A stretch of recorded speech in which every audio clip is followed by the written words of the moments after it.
மாத்தலாம் டீ கடை கதை. வீட்டு தின்ன மேல எத்தனை சூப்பர் கதை. காட்டுல மேட்டுல சுத்துன கலைஞனின் கதை.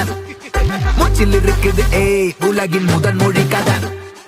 எங்க திரும்பினாலும் எங்க கதை மண்ண தொண்ட கிடைக்கும். முன்ன கதை ஒண்ணுக்குன்னு போறவா நினைப்பத சொல்லி கொள்ளு துணிவா. இருப்பத விசிலு வரக்க வசனம் தெரிக்க விசிறி முழுக்க புசுர கொடுக்க திரைய விளக்க தலைவன் நடிக்க. இந்த பாரு நம்ம ஸ்டோரிஸ்.